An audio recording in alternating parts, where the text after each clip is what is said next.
The wind screamed across Bear Creek Ridge, like the cry of forgotten souls, lost in the endless white. A tall silhouette stood amid the blizzard, rifle raised, eyes cutting through the snow-choked pines. Through the swirling storm, a lone log cabin emerged, its chimney smoke whipped backward by the gale. Inside, weak firelight wavered across rough timber walls. The man sat rigid on a crude wooden chair, both hands clamped tightly around the rifle resting across his thighs. 3 small calves pressed close behind him, shivering with every gust that rattled the walls. He did not blink.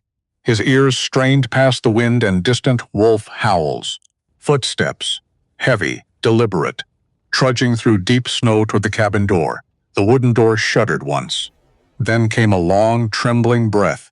Slipping through the narrow crack beneath it, the man's grip tightened on the rifle until his knuckles turned white. His eyes narrowed to hard slits. He rose slowly, boots scraping against the plank floor. His hand closed around the heavy iron latch, veins standing out.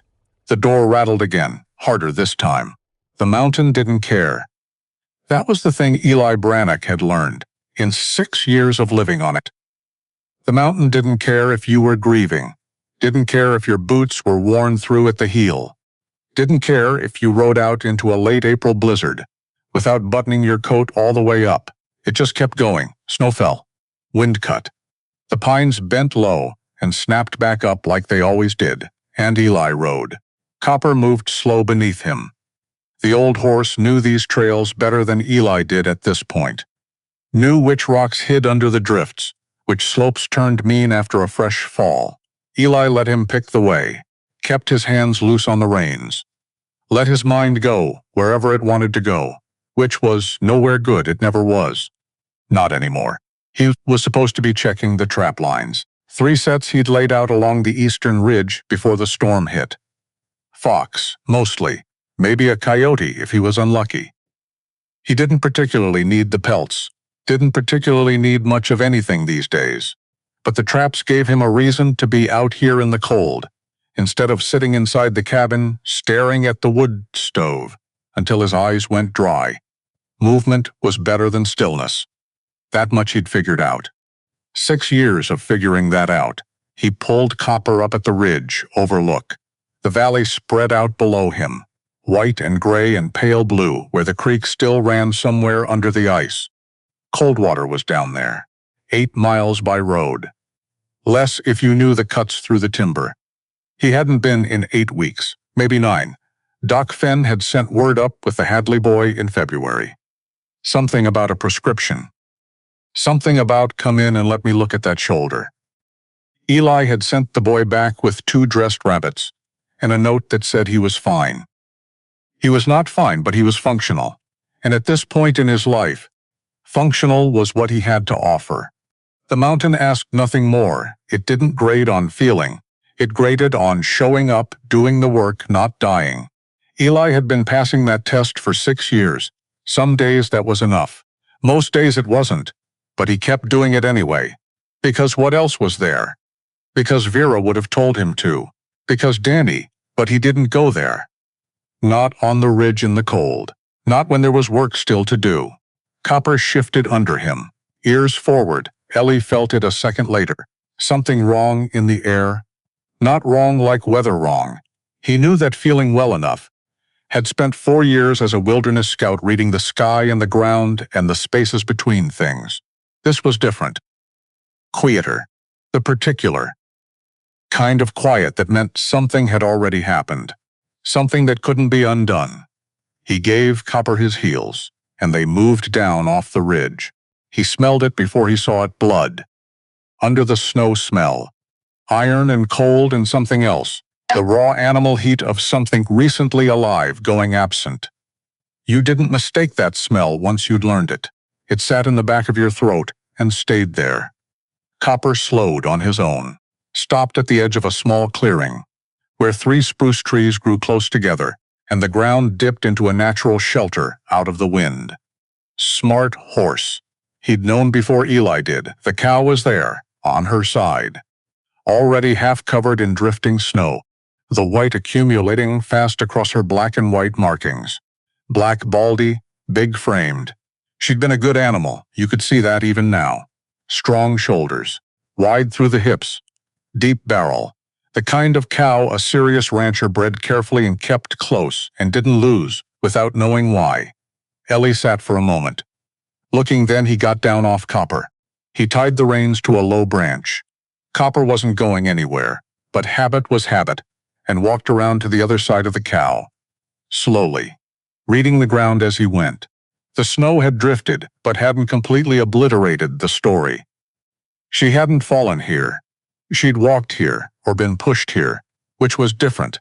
He came around to her left side, and stopped. There it was, just below the left shoulder. Small entry wound, clean edges, not torn. The snow around it pale pink where it had melted from the body heat, and then refrozen when the heat was gone. Not a wolf bite, not exposure, a bullet. He crouched down, looked closer, pressed 2 fingers near the wound without touching it. Not that it mattered now, but the habit was old and deep. He'd spent 4 years as a wilderness scout, reading landscape and reading ground. You didn't stop doing that just because you'd stopped being paid for it. The body remembered what the mind tried to forget. The angle was wrong for a mercy shot, wrong for anything accidental. The shot had come from elevation, from the northeast, at close range. This animal had been shot deliberately, and left to die slowly in a spring blizzard, by someone who either didn't care, or who specifically wanted her dead and suffering, and far from anywhere she'd be found quickly. He stayed crouched for a long moment, thinking. Then he heard it small, thin, almost swallowed by the wind, which was picking up now, pushing snow sideways through the clearing in cold gray sheets. A sound that shouldn't have been there. He stood and moved around the carcass carefully, and that's when he saw them. Pressed tight against the dead cow's belly, instinctively seeking the warmth that was no longer there. 3 of them, newborn, couldn't have been more than a few hours old, maybe a day at the outside, still wet at the ears, eyes barely open, legs folded under them in that boneless way that newborns had, like the joints hadn't quite decided to work yet, like they were still figuring out what having a buddy meant. 3 calves, alive barely, the largest one, reddish-brown, built heavy even this small, which would turn into something significant if it lived long enough. Had its nose tucked under the dead cow's foreleg, still looking for what was no longer there. The smallest was making the sound he'd heard, a weak, reedy cry that kept starting and stopping, like it wasn't sure it had the energy to finish, like it was asking a question it wasn't sure anyone was listening to. The third lay between them, dark-colored, very still, watching Eli with eyes that were too calm for something that small, not the blankness of shutdown. Something more deliberate, like it was waiting to see what happened next, before it decided anything. Eli didn't move for a long time. The snow came down around him. Copper stood back and waited. Don't. That was the first thought, clear and immediate and completely sensible. Don't do this. You know what this is. You know what this becomes. You've already buried everything you loved once, and you know precisely what it costs. Not just the grief itself, but the years afterward. The shape your life takes when you try to build a wall around yourself high enough that nothing can get through again. You are 53 days away from making it through an entire winter without breaking down in front of the wood stove, which is the longest streak you've had, and you have a system, and the system is working well enough, and you are not going to walk back in there with 3 newborn calves that might not survive the night, and do this to yourself again. You know better. The small one cried again. Shorter this time. Like it was running out of something. Like it had asked the question twice now, and was deciding whether to bother asking a third time. Eli unbuttoned his coat. He didn't make a decision exactly. It wasn't that deliberate. It was more like his hand started doing something, and the rest of him caught up. 2 or 3 beats later, already committed. He pulled the coat off. Felt the cold hit him immediately. Hard and clean and honest. the way the mountain was always honest about what it was. He got down on his knees in the snow next to the calves. The smallest one flinched when he reached for it. Some reflex still working, some ancient animal understanding that the world was dangerous and large things moving fast meant harm. "Easy," he said. His voice came out strange, rough from not being used much. He hadn't spoken to anyone in almost 3 weeks. He'd forgotten what his own voice sounded like outside his own head. "Easy.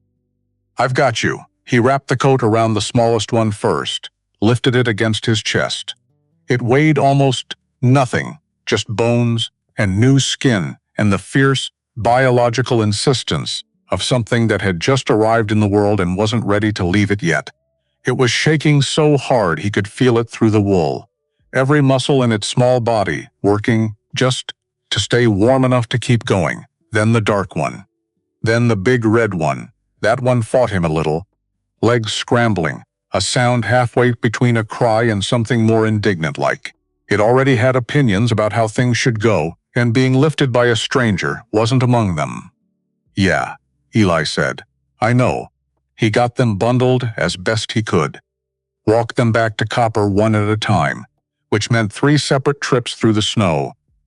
Getting 3 newborn calves onto a horse alone in a blizzard was not a graceful process. It was cold and awkward and logistically impractical, and twice he nearly went down in the snow himself. But Copper stood dead still through all of it. Patient old horse. He'd seen things in his years with Eli.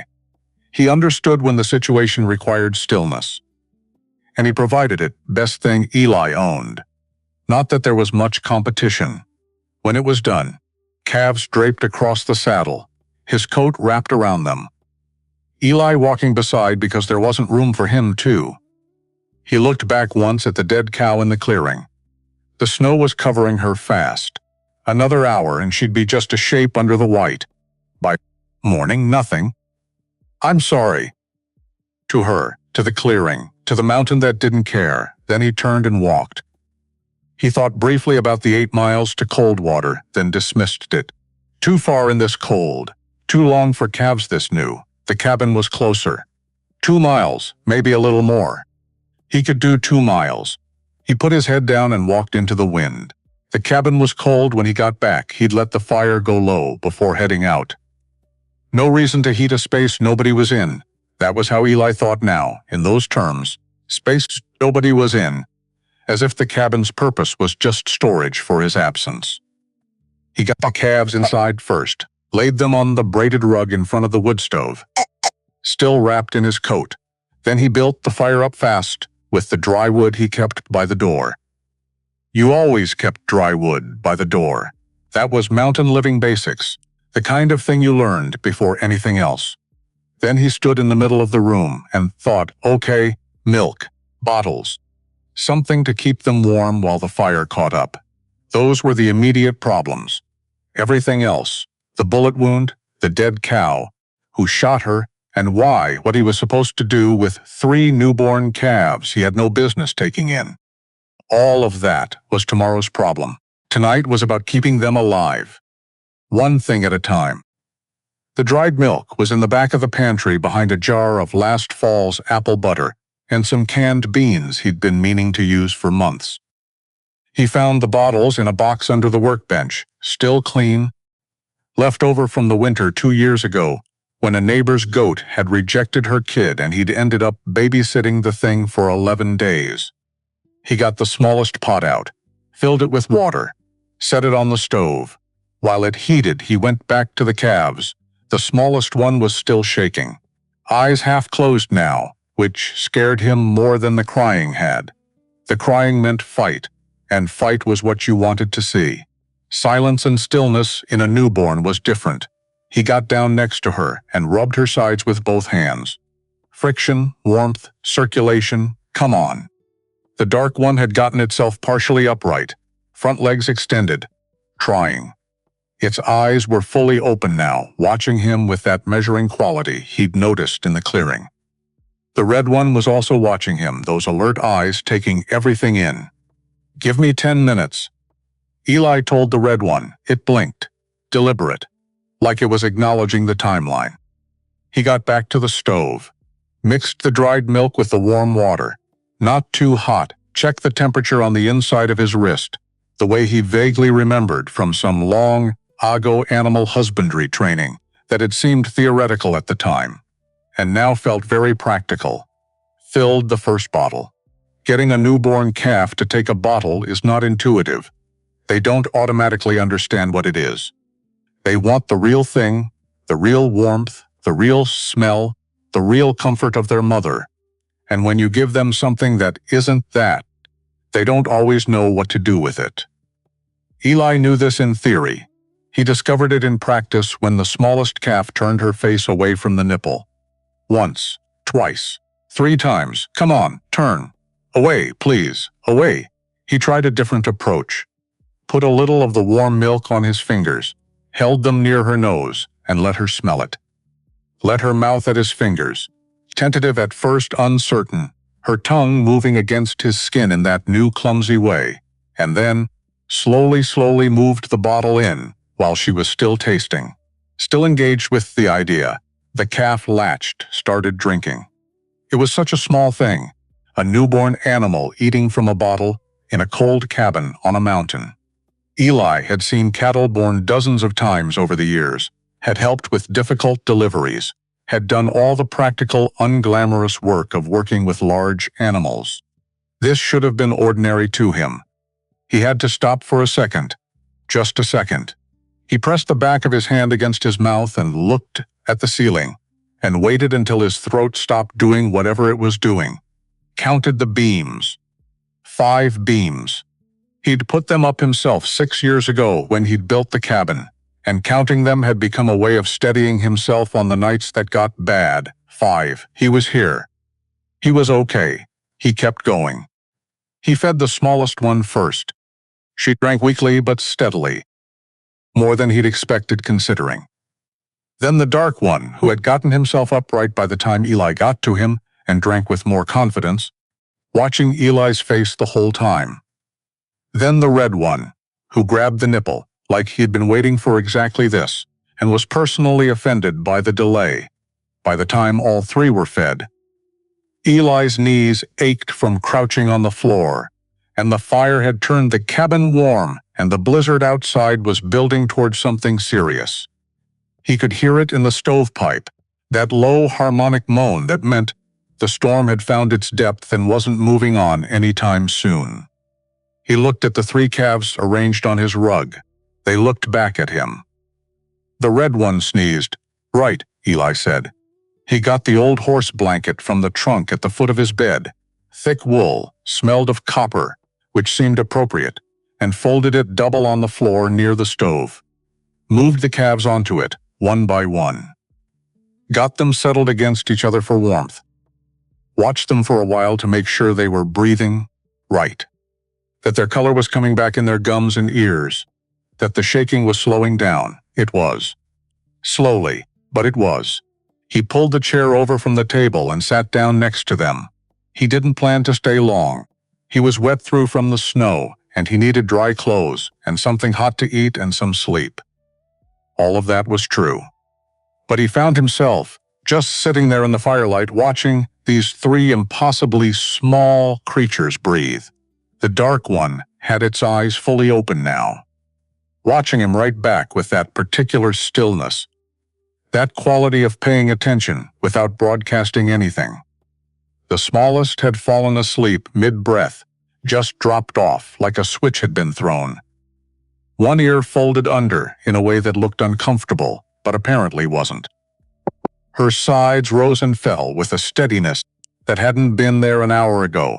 The red one kept trying to get his front legs under him.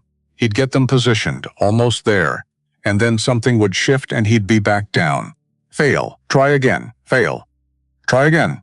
Not with any frustration. Just with the pure insistence of something that had decided this was what was happening next.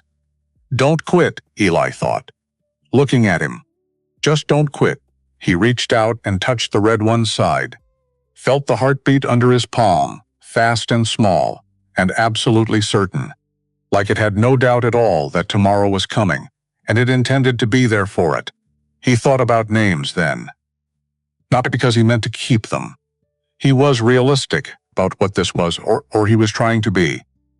He'd feed them through the night, get them stable, figure out in the morning what to do next. There were ranchers around who sometimes took on orphaned calves. Doc Fenn might know someone. He could make calls when the storm broke, but they needed names in the meantime. Just to call them something. Just so he could talk to them without saying, "Hey, you," or "the small one." Names were practical. That was all. The red one, still working at the problem of his front legs with focused, unhurried determination, had a look about him. Stubborn, confident, like he'd decided early what the shape of things was going to be and was simply implementing the plan. Vera had a word for people like that. She used to say it about Eli, which, in hindsight, was either very fond or very exasperated, probably depending on the day and what specifically he'd dug in about. Roan, he thought, for the color, for the way he moved already, like he owned whatever space he occupied. The dark one. Still, watchful. There was something about the way it held itself.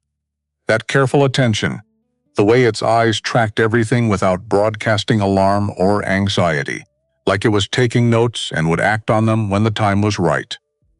Shade, and the small one, sleeping now with that folded ear. She'd fought so hard to eat, shaking the whole time, barely able to hold her head up, and then just crashed completely the second she was done. Like she'd burned through every reserve she had, and trusted completely that she was safe now. Pip, because Danny had been 4 years old and had called every small thing Pip. The smaller the thing, the more certainly it needed the name. A chipmunk on the back fence, a spare button he found on the floor, a tiny crabapple from the tree in the yard. Hey, a Pip. Look, Dad, a Pip. Ellie sat very still. He hadn't let himself think about Danny's voice in months. He tried not to. Not because the memory was bad, because it was so precisely, specifically good that it went through him like something sharp passing through something soft, and the aftermath of that took a while to recover from. He sat with it, let it be there. Didn't push it away. Just sat with it in the firelight, with the wind howling outside and 3 small animals breathing softly on the blanket at his feet. "Nobody's leaving tonight," he said quietly. He wasn't entirely sure who he was talking to. He didn't sleep. He meant to. He sat in the chair with every intention of sleeping, and then Pip would start shivering again and he'd be up rubbing her sides. And by the time she was settled, Roan would start fussing. And then there was another feeding. And then he remembered there was a second box of dried milk in the barn. He'd bought it 18 months ago and never used it. Which meant getting dressed again, and going out in the dark and the blizzard. Holding the lantern low and moving fast, back before his body temperature dropped too far, he found the second box. Also found a bag of electrolyte powder. Doc Fenn had sent up the previous spring for copper, who'd gotten into something he shouldn't have. Different species, but the principle was the same. Hydration mattered. Electrolytes mattered. He mixed a small amount into the next round of feedings and felt better about his odds. He slept a little around 4. Must have, because he startled awake at 6 to pale gray light, coming through the single east-facing window and all 3 calves standing, shakily, improbably, but standing in a loose cluster around his chair. Shade had his head on Eli's knee. Roan was investigating the leg of the chair with that systematic focus he seemed to apply to everything. Pip was looking at him from about 6 inches away, that small face directly level with his, ears slightly forward, expression completely unreadable in the way that new creatures' expressions were. You couldn't tell yet what they meant, so you projected meaning onto them, which was probably a mistake, but also probably unavoidable. Eli looked at Pip. Pip looked at Eli. He should call someone, he thought. Today, when the storm broke, he'd call Doc Fenn and figure out the next step. He'd figure something out. He did not call Doc Fenn. Not that day. Not the next. He told himself he was waiting until the blizzard broke, which was true enough. 4 days of serious mountain weather, the kind that came through once every few years and took the phone lines down and made the road into cold water impassable even with chains. The satellite phone only worked when there wasn't heavy weather between him and the sky. So he waited, and while he waited, he fed them every 4 to 5 hours. He moved them from the rugza to a small penny built in the corner of the cabin, from leftover 2x4s. Nothing elegant, just enough to give them a contained space to sleep in while he slept. He got straw from the barn for bedding. He found old hand towels and rubbed them down after each, feeding the way their mother would have, which helped their circulation, and also, he'd read somewhere, their neurological development, their sense of being known, being recognized as individuals in a world that otherwise had no particular interest in their individual survival. He found himself rubbing them down longer than was strictly necessary. By the 3rd day, they were stronger. By the 4th, they were finding their legs. Literally, standing for longer periods, the coordination improving hour by hour, the way newborn coordination did, that steep early learning curve. Roan had already demonstrated a tendency to test everything structural within his reach. Shade watched. Pip slept more than the other two, compensating for the difficult start. But she was nursing steadily, and her color was good, and she had a way of finding Eli's exact location in the cabin at any given moment, and positioning herself within arm's reach of it. The storm broke on day 5. Blue sky, cold but clear. The mountain dazzling white in every direction, like everything had been washed and set out to dry. Eli stood on the porch in the morning stillness with a cup of coffee and thought, today. I'll go down today. Shade came and stood next to him, just stood there, pressed its dark side against Eli's leg and looked out at the mountain with that watchful attention, like it was learning the view. Don't, Eli said. Shade did not move. You're not helping. He went back inside. Made the call. Told Doc Fenn he needed to come down and talk. The road to Coldwater took almost 2 hours with the snow still deep on the lower switchbacks. Eli went on copper rather than the truck. Easier through the drifts, and honestly he needed the time the ride gave him. The calves were 5 days old now, strong enough to be left for a few hours. He'd penned them securely and left water and the last pan of warm milk substitute. He told himself 3 times on the way down that they'd be fine. Roan had head-butted him this morning with enough force to actually sting, which in Eli's experience was a sign of good health and terrible manners, and he was unreasonably pleased about both. Doc Fenn's office was on Souvenir Street of Coldwater, in the same building it had occupied for 30 years. Same bell on the door when you pushed it. Same framed photograph of the elk range on the waiting room wall. Doc Fenn himself was 72, and moved like a man who'd long ago decided that hurrying was for people with somewhere more important to be than wherever he currently was. He looked Eli up and down when he came in. The look of a man who'd known you for 20 years and had opinions about what he saw. You look terrible, Doc said. Thanks, how's the shoulder? Fine, Doc pulled a stool over and settled onto it. He didn't believe the answer, but he also knew Eli well enough to know that pressing it wouldn't get him anywhere useful. You got my note. Got your note. The rabbits were good. Good. A pause. The bell on the door of the hardware store next door rang as someone came or went. Outside, the ordinary life of a small mountain town on a clear morning after a storm. Snow being shoveled, a truck running at idle. 2 women talking on the corner across the street.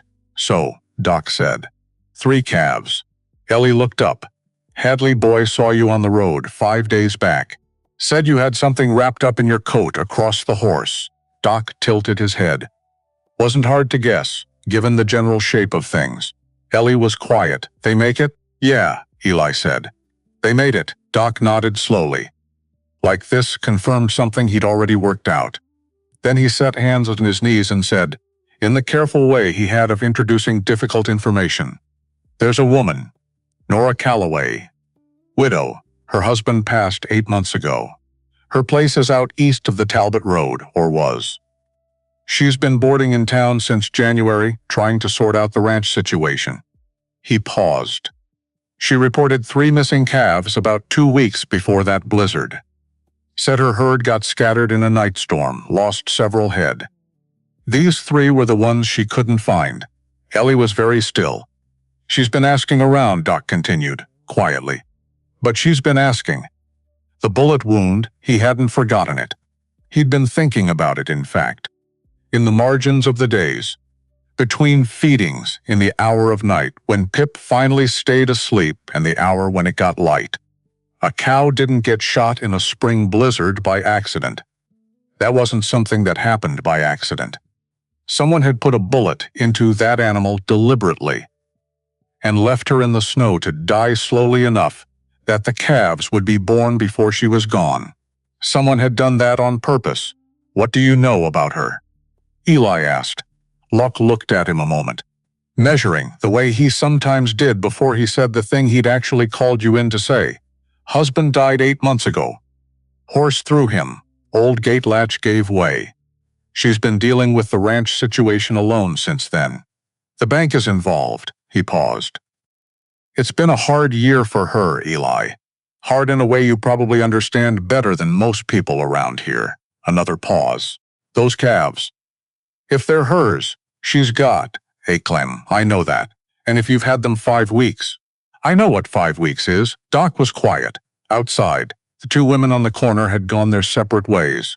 A dog trotted past the window, nose down, following something interesting in the snow. The ordinary world, conducting its ordinary business. I'll need the supplies, Eli said finally. Real milk replacer, not the emergency powder. Electrolytes calibrated for calves specifically. Some starter grain for when they're ready to transition. He stood up. Can you put me together a list of where to get what? Doc had a notepad out before Eli finished the sentence. Already half written. One more thing, Doc said as Eli reached the door. Eli paused. She's going to find out.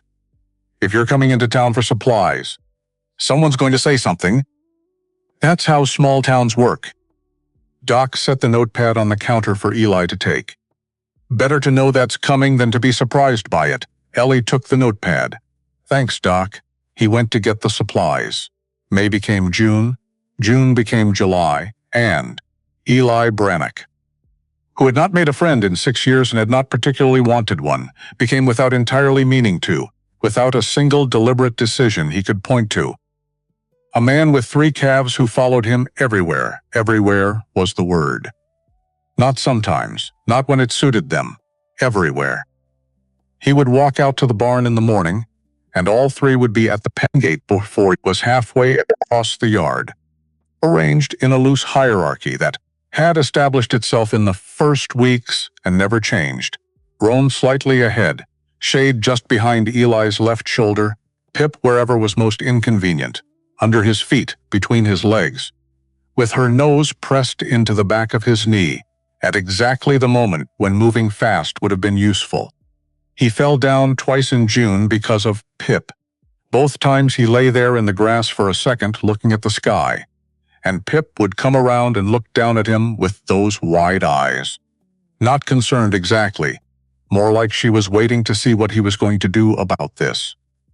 And he would absolutely not laugh. He would absolutely not laugh. He might have laughed once. There was nobody to see it either way. He expanded the pen into a proper small paddock off the side of the barn. Cut the fence posts himself, which his shoulder had opinions about. He did it anyway. Got proper milk replacer in addition to the dried powder. Got hay when they were ready to start mouthing at it, which was earlier than the books said, because, in particular, had decided he was ready for solid food approximately 3 weeks before any reasonable timeline would have suggested. Eli had to hand separate Roan's milk ration from the hay twice a day, which involved a level of patient negotiation that left him consistently feeling like he'd lost an argument to a calf. He was, by any objective measure, losing this. Whatever he'd thought this was going to be, a temporary situation, a few weeks, figure something out, ought. It was not that anymore. He knew it. He didn't examine it too closely. The way you didn't look directly at certain things because looking directly at them made them real. And then you had to decide what to do about them being real. He went to Coldwater more often now. Had to, for supplies. That was true. But he noticed that he started going even when he didn't strictly need to. Tuesday when there was no grain to pick up. Thursday, just to stop into Doc Fenn's for 10 minutes and exchanged 5 sentences about nothing important. He started recognizing people's faces again. Started nodding when he passed people on the street, instead of looking through them. Clara at the feed store always asked about the calves. He always said they were fine. She always looked pleased. He found that he did not mind this. He found that he looked forward to it slightly, which alarmed him slightly. He had a system. The system had worked for 6 years. The system involved a minimum of human contact, a maximum of useful physical labor, and absolutely no situations in which he might feel something that could be taken away from him again. It was a working system. It required maintenance, but it held. 3 calves complicated the system considerably. One evening, in late July, he was sitting on the porch after dinner. Something he'd started doing again. Sitting on the porch in the evenings, which he hadn't done in years because it used to be something Vera liked, something they did together with coffee, and the sound of the creek below, and the light going complicated across the mountains, and all 3 calves were in the paddock below, visible from where he sat. Shade was lying down with his head up, watching the Gaudi line. Roan was doing whatever it was Roan did in the evenings, which seemed to involve a systematic assessment of all structural elements of the fence, looking for weakness. And Pip was standing at the paddock gate, looking straight at him, just looking the way she'd been looking at him since the beginning. That direct, uncomplicated attention. Like she'd decided something about him on day 1 and was just simply waiting for him to catch up to what she already knew. He looked back. The light was doing something complicated with the mountains behind her. That summer evening quality, gold going amber going rose, the peaks holding it longer than the valley did. He thought about Vera. About how she used to say he had the emotional range of a fence post when he was avoiding something. She'd said it fondly. She said most true things about him fondly, which was either her greatest gift or the thing he missed most about her, and he'd stopped being able to tell those apart a long time ago. He thought about Danny. Hey, Dad, look. A Pip. He got up and went inside before it got any worse. August. Roan stopped being a calf and started being a young bull in training, which meant he started being difficult in a whole new register. He figured out how to unlatch the paddock gate with his nose. This took 4 days of focused effort on his part, which Eli observed with a mixture of reluctant admiration and professional concern. Twice in the first week, Eli came out in the morning to find all 3 of them standing in the yard, as if they'd simply decided that arrangement made more sense. This is not where you live, Eli told Roan. Roan looked at the porch steps. Clearly calculating no, he put a second latch on the gate. Roan figured that 1 out in 6 days. He put on a third. They reached a kind of détente after that, an unspoken arrangement. Roan would not attempt the third latch if Eli would take them out on the lead line twice a day for a proper walk, not just the paddock. This was not a conversation they had. It was simply the agreement that existed, arrived at through some negotiation process. Eli could not entirely account for. He was walking cattle. Eli Brannock, former wilderness scout, was walking cattle up a mountain trail twice a day. If he thought about it too hard, it seemed ridiculous. So he didn't think about it. He just walked, and they followed, and the mountain went on being beautiful in August the way it always was. Every wildflower going at once, the creek running full and clear, the sky that particular altitude blue that you couldn't reproduce anywhere lower. Shade fell into the habit of walking beside him rather than behind him, 2 feet off Eli's left shoulder, matching his pace. He'd read somewhere, Some wildlife study, years back. He couldn't remember where. That animals chose their position in movement, relative to the individual they were paired with based on the nature of the relationship. Behind meant safety and deference. Beside meant partnership and equivalence. He didn't know if that was true for cattle specifically. He walked beside shade anyway. One Thursday in the third week of August, he came down to Coldwater, and Cleric at the feed store asked how the calves were doing, and before he could stop himself, he said, "Roan figured out 2 latches. Had to put on a third," Clara laughed. "A real one," and Eli found himself talking. Actually talking. Not just exchanging necessary information, for about 8 minutes. About the latch situation. About Roan's systematic approach to the fence. About the time Pip had gotten her ear stuck in the water bucket and stood there completely still, not struggling, just waiting with absolute patience for him to come fix it. Like she'd known he would come. Like there was no scenario in which he wouldn't. He drove home thinking, that was 8 minutes. He hadn't talked for 8 unbroken minutes to another person in. He didn't want to calculate it. He didn't calculate it. He had enough things he wasn't examining. September arrived, and the aspens started turning that particular gold. High-altitude autumn gold that didn't look like any other gold in the world. You couldn't explain it to someone who hadn't seen it, the specific quality of the light through those leaves on a clear September morning. You just had to be there. Ely was there. He'd been there every September for 6 years, and it had been, each time, the thing that almost broke him open, because Vera had loved it so much, had planned her whole year around it, had stood on the porch every morning in October, cataloging the changes day by day. "This tree first," she'd say. "Then that ridge. Then watch. One morning you'll wake up, and the whole slope will go at once." He was on the porch, on a clear afternoon in late September when Roan stopped moving. That was what caught his attention first. Roan didn't stop moving. Roan operated at a continuous low-grade energy, always doing something, but he'd stopped. Head up, ears forward. Looking at the trail that came up from the south, Ely heard the hoofbeats a moment later. He didn't get up yet. Visitors were not common, but they weren't impossible. Sometimes hikers who'd taken a wrong turn.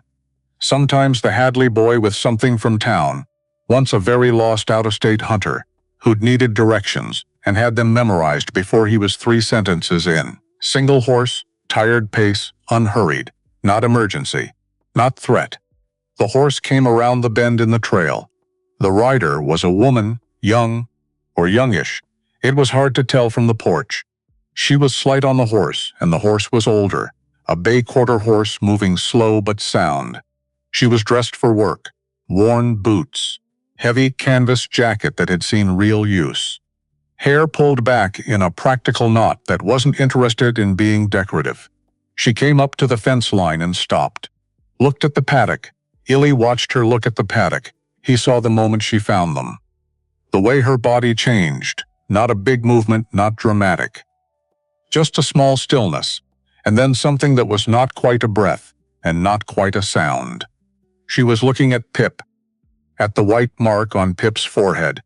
He didn't stand up yet. She hadn't seen him on the porch. Or maybe she had, and was giving herself a moment. Working through something before she had to speak. Then she looked up, found him. She had the reddest eyes he'd ever seen on a person who wasn't currently crying. Like she'd been crying for a very long time and had stopped recently, and not by choice. Like at some point she'd simply run out, and the redness was what remained. But her chin was steady. Her hands on the reins were steady. She got down off the horse. Tied it to the fence post, with a quick, neat knot. The kind of knot that went in without looking, pure muscle memory. Walked to the paddock gate and stopped there, her hands on the top rail. Looking at Pip, Pip came over. Of course, Pip came over. Ellie watched Pip walk straight to this stranger and put her nose against the woman's hand, and he watched the woman's hand close gently around Pip's nose, without her seeming to decide to do it, like her body knew before the decision was made.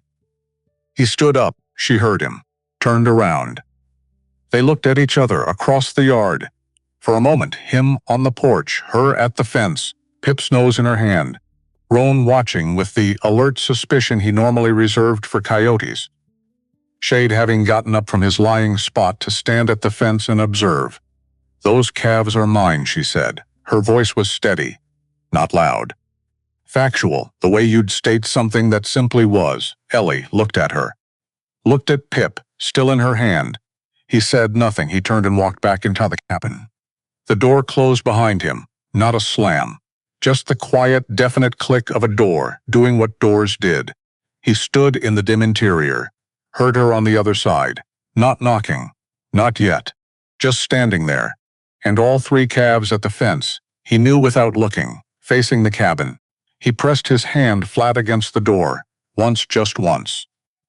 Just for a second, and then went to put the kettle on, because something was going to have to happen next. It was just going to take him a minute to figure out what. She didn't knock. That was the first thing Eli noticed, standing in the cabin with the kettle on and his hands on the counter. He'd been waiting for the knock. Braced for it, the way you braced for something you knew was coming, but didn't know the exact shape of yet. It didn't come. Just wind. Just the small sounds of three calves in the paddock. Just the ordinary quiet of a September afternoon on a mountain that didn't care what was happening in the yard below. He waited 5 minutes. Then he went to the window. She was still there, standing at the paddock fence with her back to him. Both hands on the top rail, not moving. Just standing there with Pip's head pressed against her arm, and the aspens going gold behind her, and her old bay horse tied patient at the post. Her shoulders were very still in that particular way. That meant she was holding something down by force of will, and had been doing so for long enough that it looked like stillness but wasn't. He knew that way of holding. He'd stood like that for approximately 6. He went back to the kettle, made 2 cups, stood there looking at them like they'd appeared without his involvement, which, in the meaningful sense they basically had. He picked up both cups and went to the door. She heard it open. Gave herself one breath. He saw that, the slight expansion of her shoulders, and then she turned. He held out the second cup. She looked at it. Then at him. "I'm not leaving," she said. "I know, a beat." "That's not an invitation," he said. "I didn't take it as one." She took the cup. They stood on opposite sides of the paddock fence and drank in silence. Pip stayed pressed against her arm, eyes half closed with something that looked like relief. Roan had moved to the far end of the paddock and was standing with his back to both of them. His way, Eli had learned, of expressing displeasure without committing to a position. Shade watched. Shade always watched. "The white mark on her forehead," the woman said finally. Her mother had the same one. Exactly the same placement. Eli didn't answer. The scar on the big one's left foreleg. He got it the night he was born. There was ice on the barn floor. My husband kept apologizing to him for 3 days afterward, like the calf knew. Like it mattered, something moved in Eli's chest. He didn't want it to. "I'm Nora Calloway." She said, "I know who you are." She looked at him then. A quick recalibrating look. "Doc Fenn." She said, "Doc Fenn." She nodded, processing. Then, "So you've known? I've known someone was looking and?" He looked at the paddock, at Pip, still pressed against her arm, at Roan's stubborn back, at Shade watching them both with that measuring quality.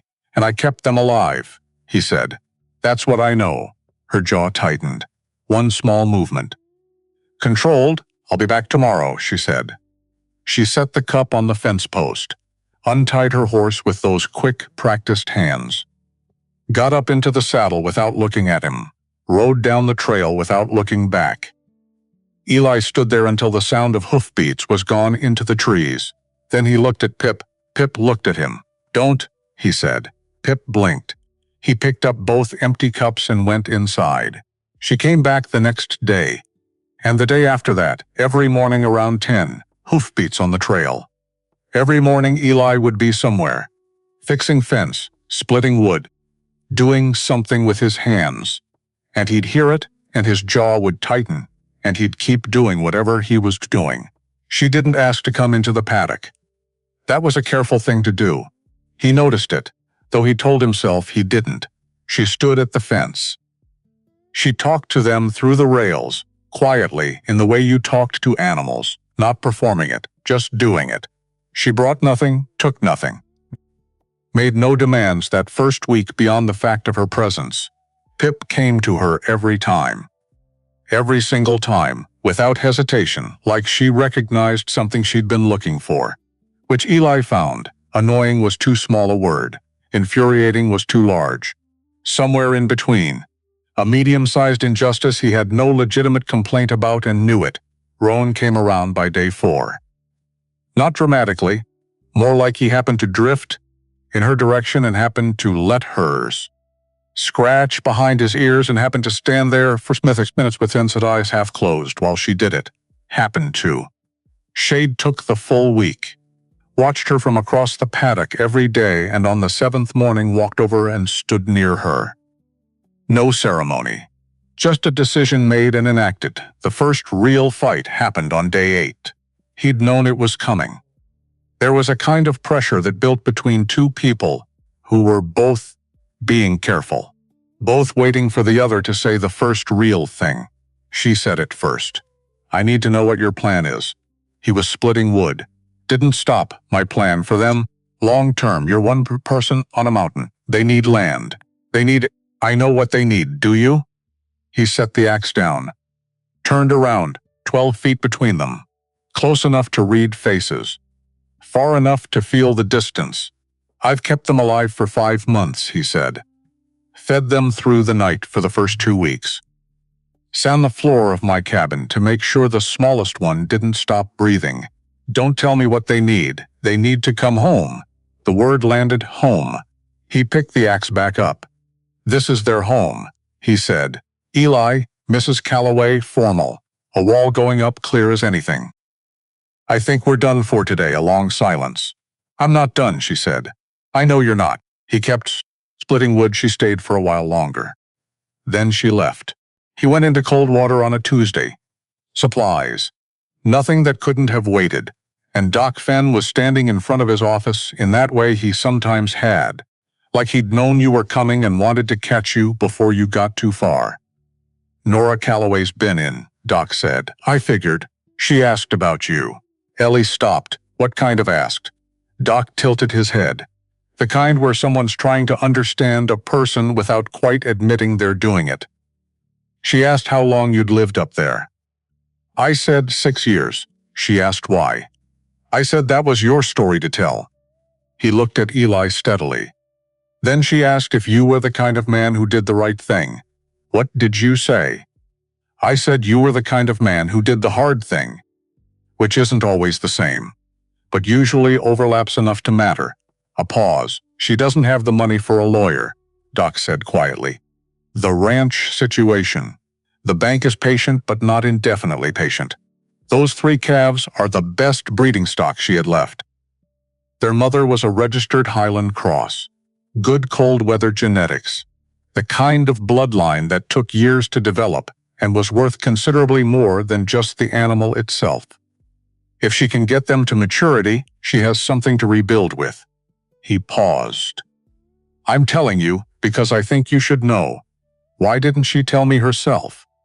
Doc gave him a look that said several things without using words. Right, Eli said. He drove home thinking about registered bloodlines. About Highland cross genetics. About a bullet wound in a dead cow's side on a spring mountain that nobody was supposed to be on in that blizzard. He stopped the truck halfway up the mountain road, sat for a minute. If someone had deliberately scattered Nora Calloway's herd in a night storm. If someone had shot the cow. If someone had specifically wanted those calves. A valuable bloodline. The kind of thing you'd know about if you followed county livestock records. Then, Nora hadn't just had a bad season. Someone had engineered her bad season. He drove home. That evening, he pulled up the county property records he had downloaded to his laptop years back for reasons he couldn't now recall. He found the Calloway parcel easily enough, east of Talbot Road. 140 acres, not large, but the satellite view showed good pasture. Well-watered, a reliable spring on the northwest edge. Adjacent to the east was a much larger tract, almost 800 acres. Registered to a company name, he wrote it down, went to bed, did not sleep. The next morning, Nora showed up at the usual time. He was waiting on the porch with 2 cups of coffee. She looked at that like it might be a trap. "Sit down," he said. "I need to tell you something." She sat. "Didn't touch the coffee yet." "Someone shot your cow," he said. She was very still. "I know that," she said. He looked at her. "I've known since February," she said. "When I found one of the other cows. She'd been cut out from the fence line from outside. Someone cut the wire. Her hands were flat on her knees. Controlled. I reported it to Sheriff Dent, and—" He wrote it down. "A beat. There's not much a 65-year-old county sheriff can do against a man with 800 acres and 4 lawyers on retainer." Islay sat back. "You know who it is," he said.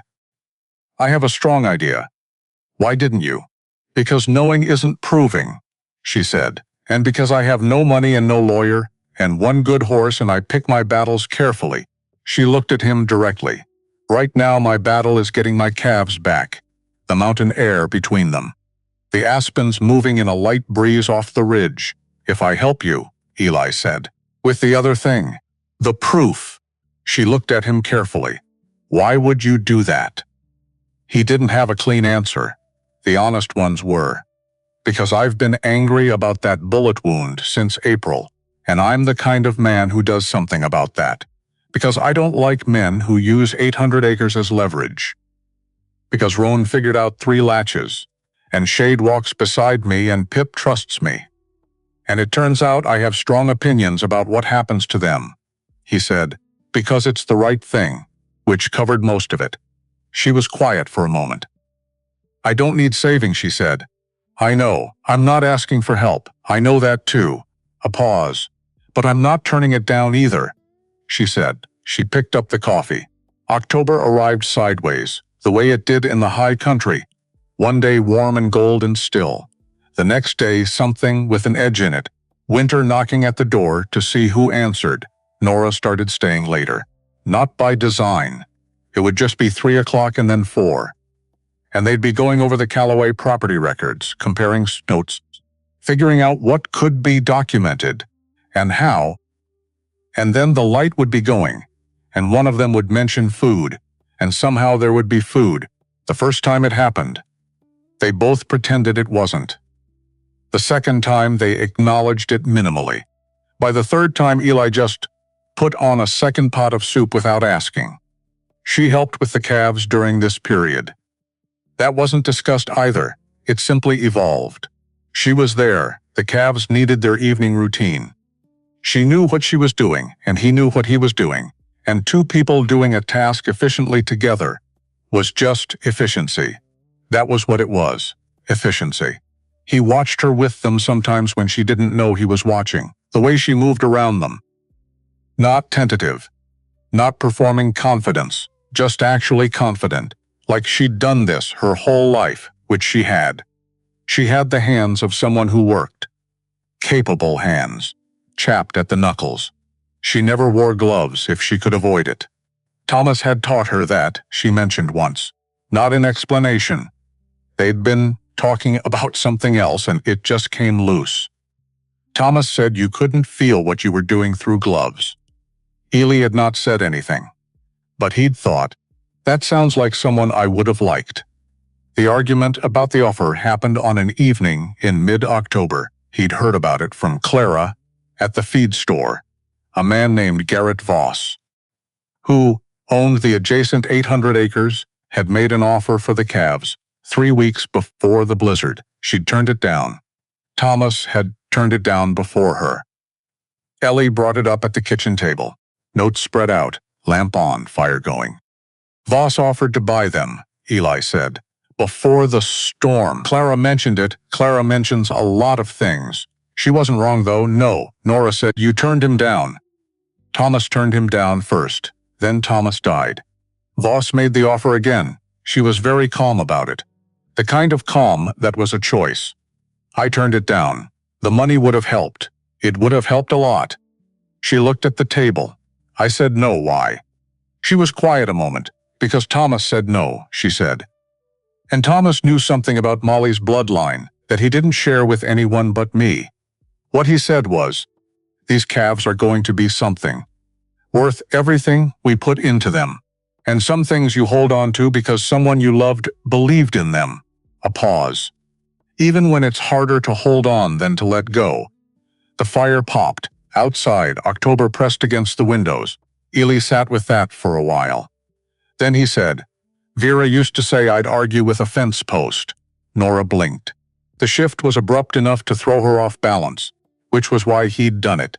She wasn't wrong, he said. A small pause. Vera was your wife.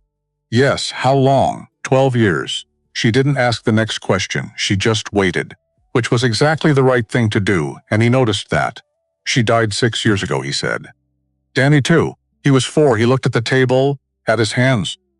Fever. Fast. I was down the mountain when it got bad. Tried to get back in time. He stopped. He'd never said that much to anyone. Not even Doc Finn. Nora didn't say anything. Didn't move.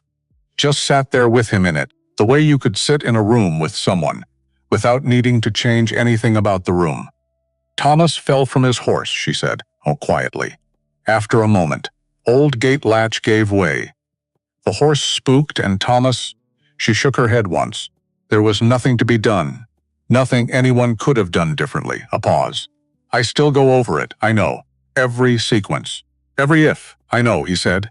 Again, they sat. The fire was the only sound for a while. Then Nora said quietly, I thought if I got the calves back, I'd feel like something was fixed, does it? A long pause. I don't know yet, she said. I'm not back yet. Ellie nodded.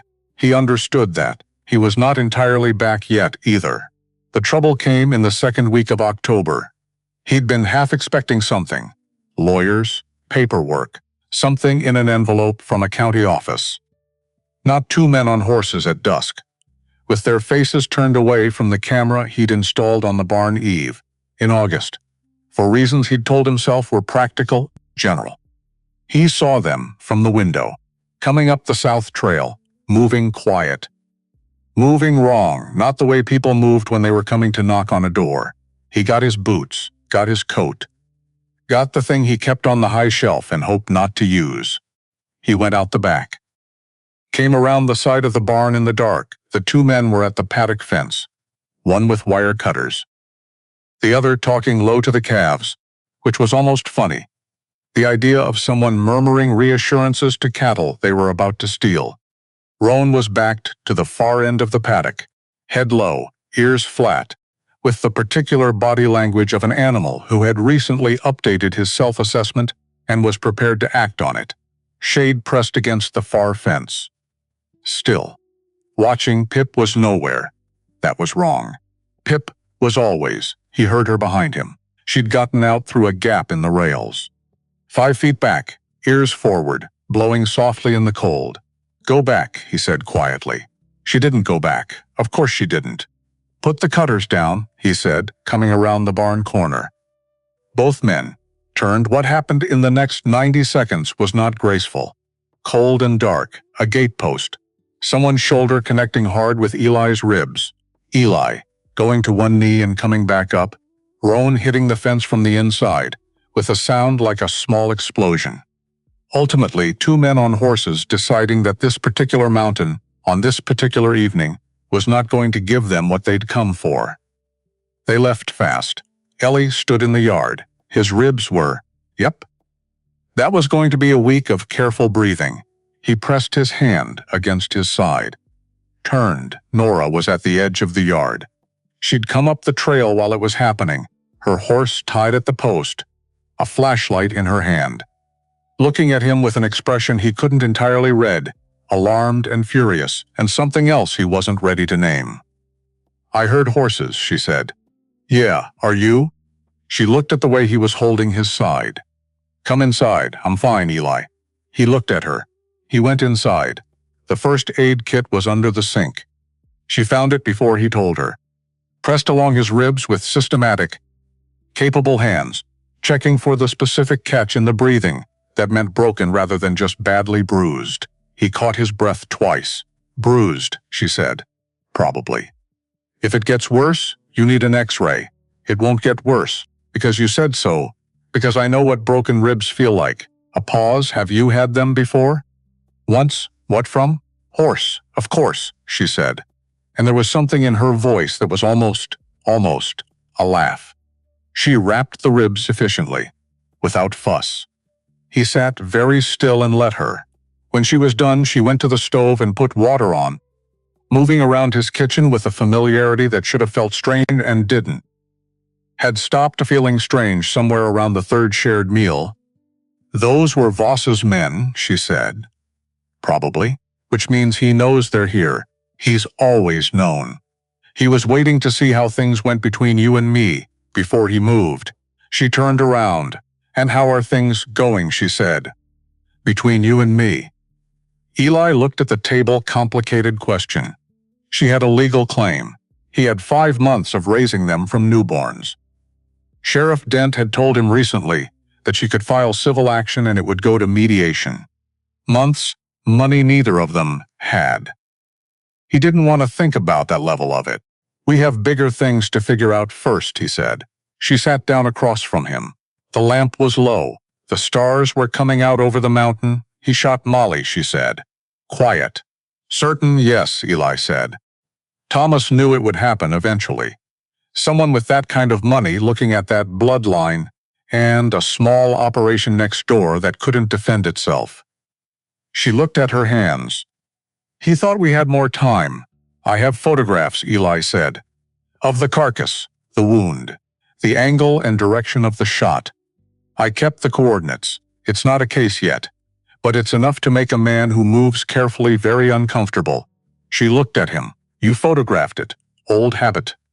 Scout training. Something moved across her face. Not quite a smile. Something earlier than a smile. Thomas would have liked you, she said. He didn't know what to do with that, so he didn't do anything. Get some sleep, he said. Trail's dark. You can take the spare room. Are you offering or telling? Offering, he said. With some force. This time it was definitely almost a smile. All right, she said. Sheriff Dent came up the mountain on a gray October morning, moving with the unhurried confidence of a man who'd been doing his job long enough that the land itself seemed to make room for him. He stood in Eli's yard and looked at the paddock and at the marks on the fence post from the night of the wire cutters and at the cabin. Heard you had some trouble, he said. Word travels. It does. He pulled his coat around him. Nora Calloway filed a civil claim yesterday. Mediator from Denver, probably January. Way the docket is. He looked at Eli steadily. You've got time. But that's what's coming. Ellie nodded. And Garrett Voss has made some calls, Dent said, in the careful way he had of saying things that cost him something. He's got a claim filed too. Says he had a verbal agreement with Thomas Calloway that predated the death. Thomas didn't make verbal agreements, Nora said. She'd come around from the barn. Dent looked at her without surprise.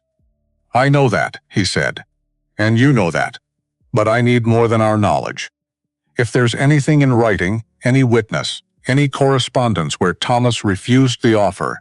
I have letters, Nora said.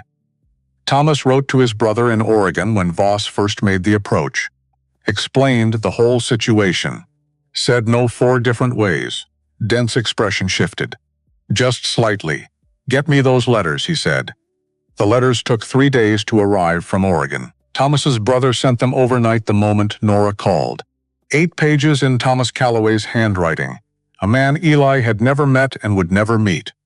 A man who was gone. But on those pages, a voice. Clear and specific and, in the way it spoke about the calves and Molly, and the land and what he and Nora were building toward, something that made Eli put them down after the 3rd page and go outside for a while. Because the way Thomas wrote about his wife, Nora knows this land like she knows me. From the inside out, we're going to be all right. We just need to hold on through this part. Ellie stood in the late October cold. Shade came and stood beside him. He reached down and put his hand on Shade's neck. Felt the warmth. The slow, steady breathing through this part. He thought about Vera. About how she used to say, "This part won't last forever." Whenever anything was hard, whenever he was being impossible about something, she'd put her hand on his back and say it like a fact. This part won't last forever. He believed her every time. And then the part that lasted forever came. But maybe he thought this slowly, like ice thawing, like something releasing. Maybe she hadn't meant only the hard parts. Maybe she meant all of it. The good parts also didn't last forever, which meant you had to be inside them, fully. While they were there, he hadn't been doing that. He'd been standing on the porch of his life, looking in through the window. Shade bumped his hand with a cold nose. "Yeah," Eli said. "I know. The civil claim notice arrived by courier that Thursday. Official paper, county seal. January 14th. He put it on the table and went out to the paddock. Roan was lying down, unusual for Roan, who ran at a continuous low-grade canter through life. He was lying in the thin October sun with his eyes half closed, growing fast. He wasn't the calf Eli had carried home in April anymore. He was something becoming itself. And doing it with conviction. Eli leaned on the fence, thought about January. About a mediator from Denver who would apply principles and make determinations and would not know what it was like to be on the floor of a cabin at 3 a.m, getting a newborn calf to take a bottle by putting warm milk on your fingers first. Would not know what it meant that Shade walked beside him, that Pip had trusted him from the first night. Would not know what this had become. Nora came up that afternoon, handed her the notice. She read it. "January," she said. "Yeah." She handed it back. They stood at the fence looking at the calves. "Eli," she said. He waited. "I don't want to take them from you." He kept his eyes on the paddock. "They came to you," she said. "They chose you. I understand what that means." Her voice was steady. That particular steady, he now knew, was not the absence of feeling but the management of it. "I also need them, not to sell. Because Thomas put everything into that bloodline, and he's not here to see it through, and I am." A pause. "Both things are true. I know," he said. "So what do we do?" He turned and looked at her. The afternoon light was flat, gray clouds moving in from the northwest. She was looking back at him with those reddened eyes that weren't red from crying right now. Just from months of being a person who'd had a genuinely hard year and kept going anyway. He recognized that. He'd looked like that for 6 years. "I don't know yet," he said. "But I know a mediator from Denver isn't going to get it right." She nodded. "So we figure it out ourselves," she said. "We figure it out ourselves." A first rumble, far off. "You should stay," he said. "Weather's coming." "Yeah," she said, "it is." She tied her horse under the barn overhang, and the storm came down, and the two of them went inside. And in the paddock, as the first snow of winter began to fall, Roan stood up from where he'd been lying. Shade moved to the fence line. Pip put her nose into the wind, all three of them facing the cabin, the light in the window, the sound of two people inside being alive. That was enough for now. That was exactly enough. 3 weeks passed. The kind of 3 weeks that didn't announce themselves, just work and cold, and the particular silence of two people who had said what needed saying and were waiting to see what came next. Then the storm came in hard that night, not the polite kind. This one came off the northwest ridge like it had somewhere to be. Wind first. Then snow so thick and fast it turned the yard into nothing. Just white, just moving white, just the sound of the world rearranging itself. He'd checked the paddock 3 times before dark. Extra hay, water trough heater running. Gate triple latched, because Roan. Fence line solid. All 3 calves inside the small barn shelter he had built off the paddock in August. Roan standing, Shade lying. Pip pressed between them, good. He'd gone back inside. And now it was midnight and there was a sound underneath the wind. Not the stovepipe moan or the window rattle or the percussion of snow coming sideways off the eave. Something lower, something that moved. He was awake before he knew he was awake. sitting up, listening. There Agan Roan's voice. And he knew Roan's voice now the way you knew anyone's voice. The full register of it, the difference between annoyance and actual fear. This was the second, the one he'd only heard twice before, both times meaning genuine threat. He was out of bed. Boots. Coat. The thing from the high shelf. He hit the door running. The cold was physical. An object you walked into, he moved by memory. 20 steps to the fence, left at the post, gate wolves. 2 no, 3 at the fence line. Big winter animals, thin from a hard season in the valley. He didn't begrudge them. But not tonight. Not here. Roan was at the inside of the fence, head low, the sound continuous. Not panic. Something more deliberate. He was telling them, the wolves, Eli, everyone, this is my ground. Shade behind Roan, Pip behind Shade, the 3 of them in a line in the dark and the snow.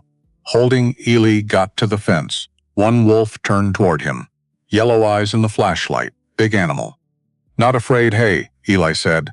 Sharp, he moved to the gate, made himself large. Took up space the way 4 years of wilderness work had taught him. How to be something not worth the cost of confronting. It took a while. 2 wolves peeled off into the dark. The third held longer. So did Eli. The wolf went. He stood there a moment, letting his heartbeat settle. Then Roan hit the gate from inside. Not in fear. Roan never acted in fear. But with opinion and emphasis like, you took long enough, I know. Eli said. He got the gate open. Roan moved into the space immediately, shoulder against Eli's arm. That solid warmth. Like, you're here, I'm here, Eli said. He stood in the paddock in the blizzard with his hand on Roan's neck. Just standing. Just breathing. Shade was fine, watching the fence line with those careful eyes. Pip was at his elbow. She'd gotten around him somehow. Pressed against his left side with her head, tucked toward his chest, the way she did when she wanted to be small. Which she was not. She was 6 months old and not small. She didn't seem to know that. You're all right, he told her. He stood there with his arm across Pip's back, and his hand on Roan's neck, and Shade at his peripheral edge, and the blizzard being entirely unreasonable all around them. Then his left foot went out from under him. Ice under the snow. He went down sideways and his left shoulder, the bad one, the one Doc Fenn had been after him about for a year, hit the frozen ground at the worst possible angle, the sound it made. He lay there a moment, snow on his face, dark above him. Okay. That was not good. He tried to push up with both arms. The left arm responded in a specific sharp language that meant, not right now.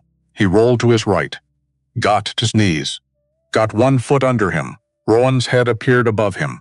The expression on Roan's face was somewhere between concerned and personally offended. I'm fine, Eli said.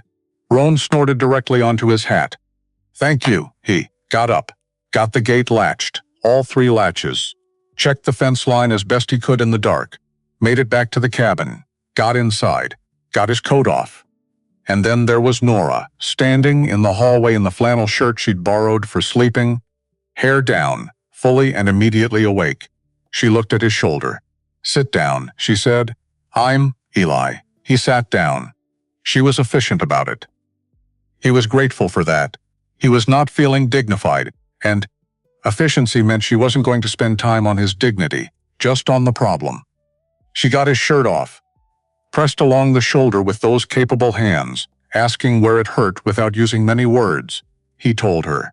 Without many words, you need an X-ray, she said.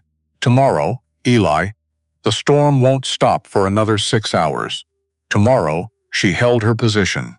Then let it go. She wrapped the shoulder, found the anti-inflammatory in the kit, and got him to take it without making it a thing. Then went to the stove, put water on, moved around his kitchen in the dark and wind, with the easy familiarity she'd developed over weeks of being here, finding things without asking, not taking over, just present. He sat at the table and watched her. His shoulder ached in a deep, specific way. He was thinking about the wolves. No. He was thinking about the way Roan had stood at that fence in the dark, holding his ground, not running, not making himself smaller. This is my place. You cannot have it. Ellie had spent 6 years making himself small, not visibly. From the outside, he probably looked like just a man who chose solitude. But internally, pulling back from things, keeping the perimeter tight, not letting anything in that could hurt on the way out. 3 calves had gotten through the perimeter without him noticing. And then Nora Calloway had stood at his fence and said, "Those are mine." And he'd closed the door. And she'd come back anyway, every day. He was thinking about this in the way that happened when you were in pain at 3 in the morning. And the world outside was wind, and the world inside was warm, and there was a person at your stove who had learned where you kept everything. He was thinking about what Vera would say. She would say, "Took you long enough." She would say it fondly. Nora set a cup in front of him, sat across the table, didn't talk, which was one of the things he'd learned about her. She didn't fill silence just because it was there. The storm went on outside. The fire went on inside. "I'm not good at this," he said. She waited. People. Letting things. He stopped. "I've been alone a long time, I know," she said. "It's not that I don't." He stopped again. This was why he didn't talk. The sentences came out bent. "Eli," she said. He looked at her. "I know," she said again. Quieter, the fire, the wind. 2 people at a table at 3 in the morning. "Get some sleep," she said. "We'll figure the rest out in the morning." He looked at her for a moment. "All of it?" he said. And she said, "All of it." Morning came gray and still. The storm had exhausted itself and left behind the particular quiet that followed serious weather. Everything white. Everything softened. The mountain holding all that snow like it was something it had been trusted with. Eli woke with his shoulder, telling him exactly what it thought about the previous night. He lay still for a moment. Cataloging. Shooter. Bad but functional. Ribs from October. Still present but lower on the list. 3 calves. Needed checking. Nora. He needed to. He got up. The fire was going. She'd kept it through the night. He looked out the window. She was in the paddock with all 3 of them. She'd brought the morning hay. Roan was eating. Shade was standing close. And Pip was doing the thing she did with Nora now, the same thing she'd done with Eli from the first week. Head pressed, eyes closed, just being held. He stood at the window. He let himself look at it, not checking on them, not monitoring anything, just looking. At Nora in the morning snow with his calves. At the way she moved around them. At the way they moved around her. At the way this looked like something real. He went and put the coffee on. She came in stamping snow off her boots, saw the coffee. Sat down. He sat across from her. They both drank. "Tell me what you want," he said. She set her cup down.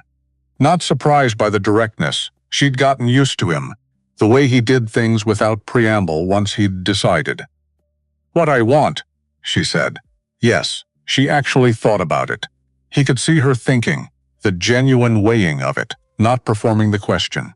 "I want the ranch to work," she said. "Thomas's ranch, my ranch. I want to make it what he believed it could be." A pause. "I want to stop being afraid of whether it's possible." Another pause, smaller. "And I want—" She stopped. He waited. She looked at the window. At the white yard. "I've been so lonely," she said, Sybil. Factual, like she'd been carrying that sentence for a long time and had finally just set it down. "Yeah," he said. "Is that something you understand?" "Yes," he said. Without hesitation. The word went between them like something that had been decided. She nodded. He looked at his coffee. Then at her. "Roan and Shade should go with you," he said. She went very still. "They're what you need to rebuild. That bloodline. What Thomas believed in. You need them on your land." "Not on mine." He paused. "Pip stays." She opened her mouth. "Pip chose me first night," he said. "She'd been choosing me since before she had her eyes open all the way. I'm not. I can't." He stopped. Reorganized. "She's mine. The way something is yours when you've been responsible for it in the dark, when nobody was watching." Nora was quiet. Something moved in her expression. Some calculation he couldn't fully read. "You're not asking me," she said. "No, you're telling me. I'm telling you what I think is right.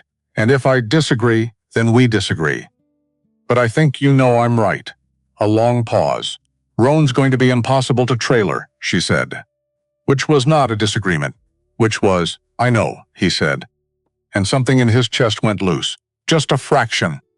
I'll help you. She looked at her hands. Those capable, chapped hands. I'm not going to pretend this is easy, she said. It's not easy. I've been fighting for them for 6 months, I know. And you're asking me to. I'm not asking you to give up, he said. I'm asking you to choose what you're actually fighting for, he paused. There's a difference, she sat with that. A long time, the fire went on. The snow outside went on. Pip made her sound from the paddock, that particular morning sound she had. And both of them heard it and neither of them said anything about it. Okay, Nora said. Just that. Okay, he said. Sheriff Dent came up, 2 days later, with news he delivered the way he delivered everything. Standing in the yard, unhurried, like the information would wait, Garrett Voss had been served. The letters from Thomas's brother. 8 pages of clear refusal in Thomas's own handwriting, combined with Eli's photographs of the carcass, and the county land records had been enough to open a formal investigation. Not criminal yet, but formal. His lawyers are making noise, Dent said. Noise isn't the same as winning. He looked at Eli. Good work on the documentation. Old habit. Dent looked between them. At the paddock. At the 2 coffee cups on the porch rail. He was 65 years old, and had the grace to leave unspoken everything he knew. I'll be in touch, he said. He got on his horse and rode down the mountain. They watched him go. He knows, Nora said. He knows everything. He just never says it. Good man? Yes, Eli said. He is. The magician was skilled. They canceled it jointly, with a letter stating they'd reached a private agreement. The unofficial process took considerably longer.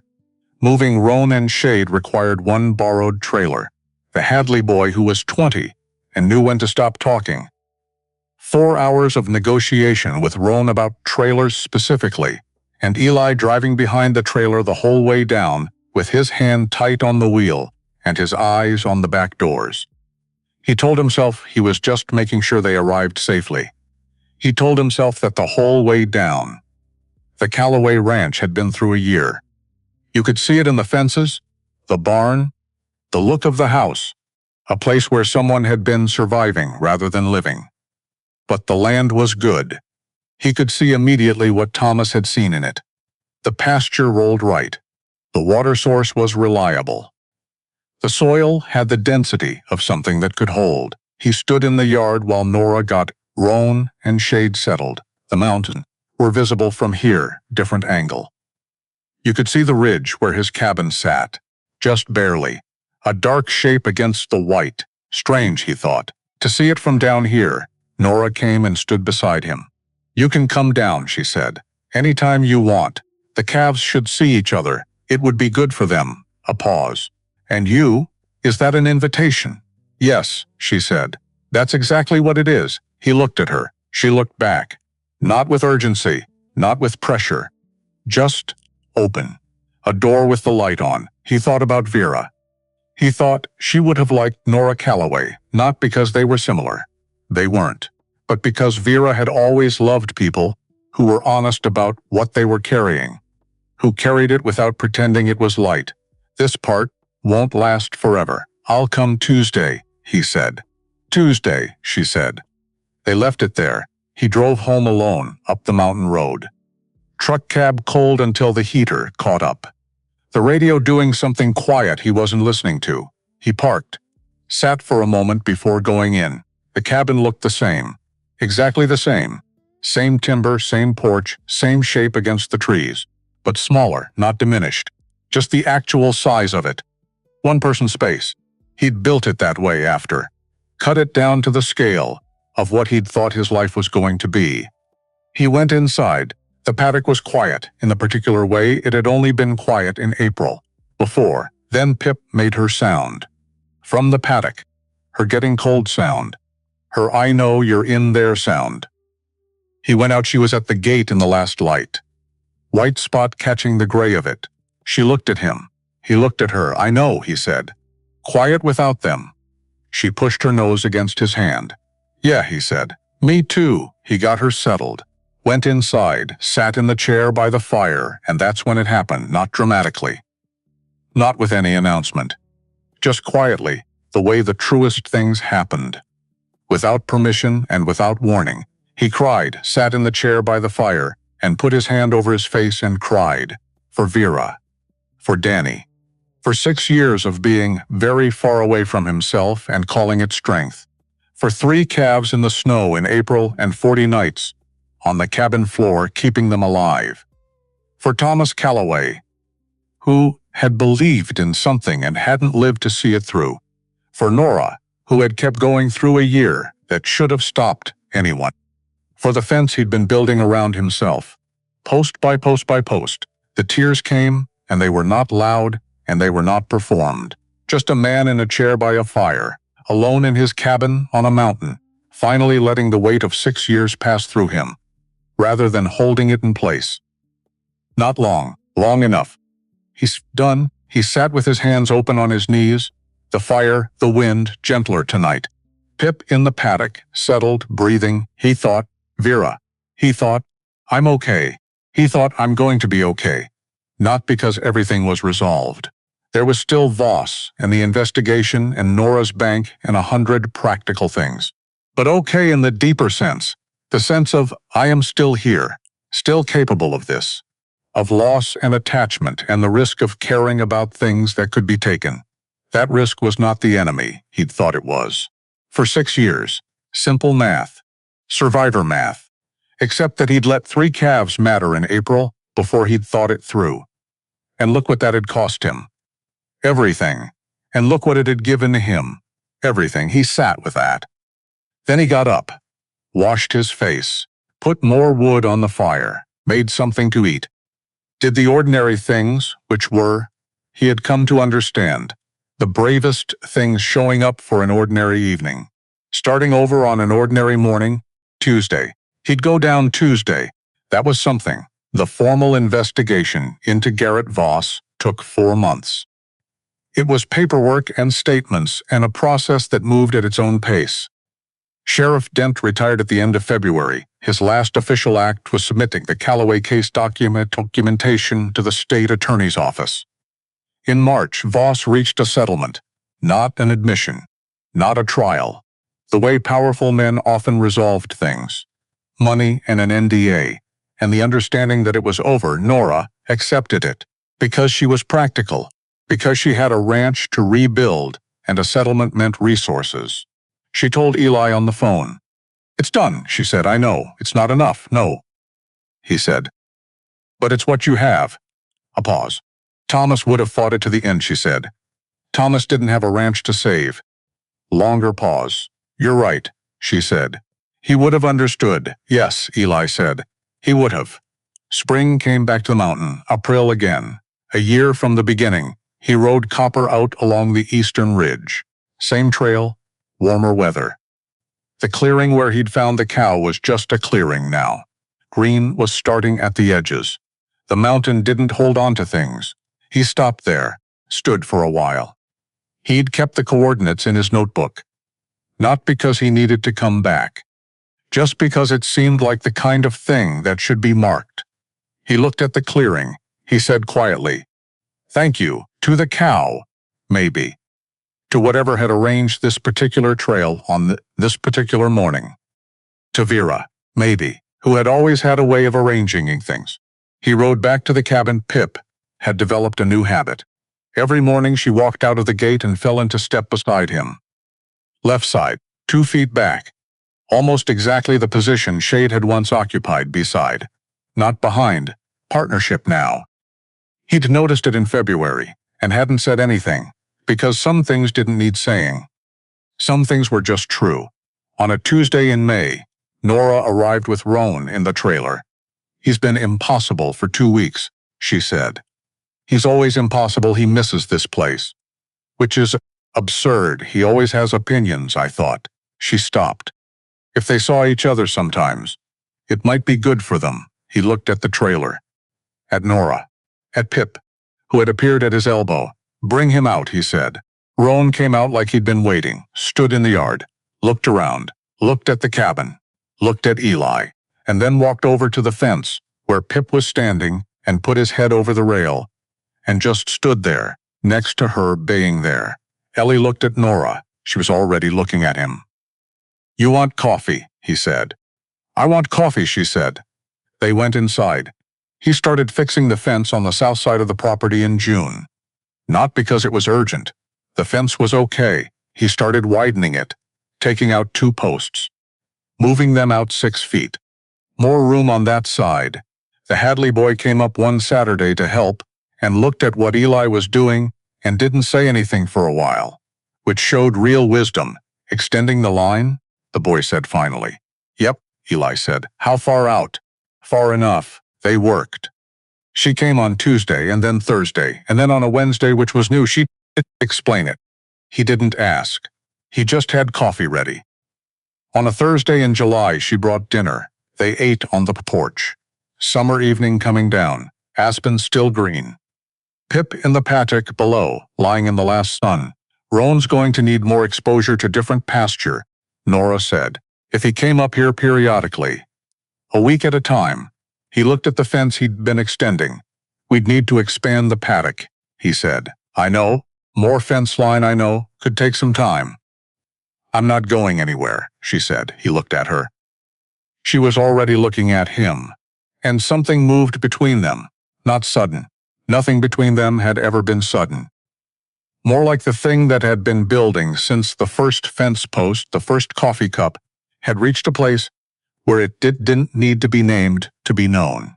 He reached over, put his hand over hers on the armrest of the porch chair. She turned her hand over, that was all.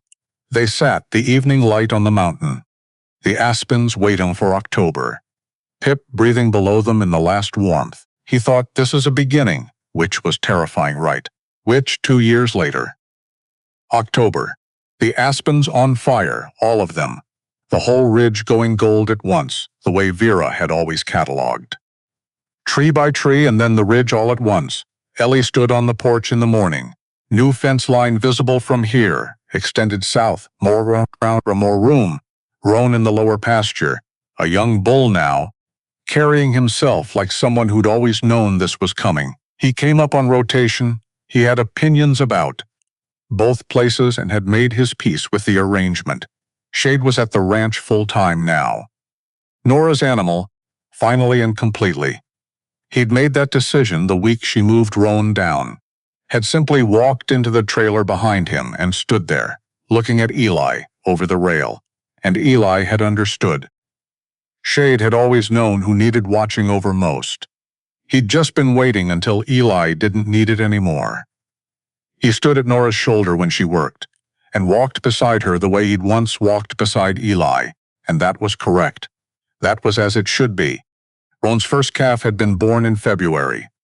A heifer out of the ranch's cow. Red-brown, already taking up space with Roan's particular confidence.